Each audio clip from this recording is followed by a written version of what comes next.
I'm Matt Sambouli, MTV News webcam correspondent, bringing you news from the online scene. Presidential elections are still over a year away, but here on the viral web, we've already gotten used to the high drama. Everything from John Edwards' campaign bloggers gone wild, to YouTube's Big Hillary mashup, to Mitt Romney's doublespeak. I will preserve and protect a woman's right to choose. I am pro-life. To, well, even I couldn't help myself. While I can't visit everyone's living room,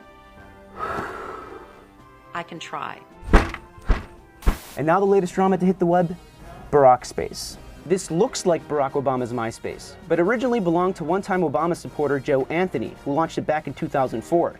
Joe worked on the unofficial profile for over 2 years, helping build a network of over 160,000 friends, more than any other official campaign MySpace page by almost 4-to-1 margin.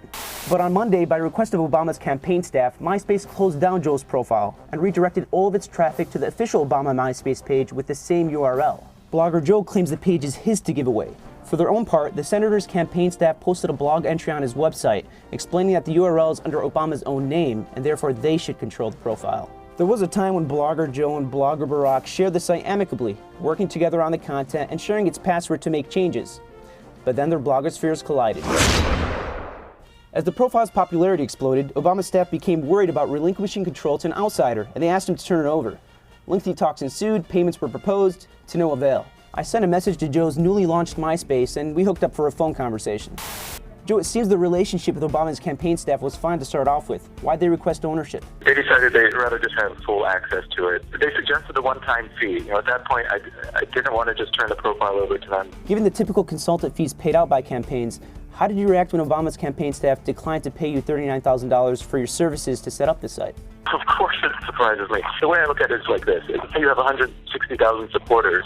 You can't just say, okay, I own you guys now. I own this community. They could have started their own profile. They knew about it since 2004. They never did anything about it, never contacted me until people started talking about, Obama reaching out to the Netroots community. And in fact, he didn't. It was me. In your opinion, how did Obama's campaign staff leverage their knowledge of online communities? I think nobody at the campaign really understood what was happening on MySpace. And they looked at it towards, just like they would acquire an email list, or, it's just another way for them to get their message out. For our part, we reached out to the Obama campaign staff, who issued no comment. In all this talk about names, let's not forget about the name MySpace. In most parts of the world, if you build a box on a piece of land called MySpace, it usually entitles you to it. Of course, this is not the case in Rupert Murdoch's sense of the word, or any other social media site for that matter. You see, in a social media all about empowering the individual user, you're never quite as empowered as you think. And regardless who powers your favorite Facebook or MySpace page, an everyday Joe or a mighty Barack, at the end of the day, their space trumps us all. For more news on the web, check out our MySpaces below.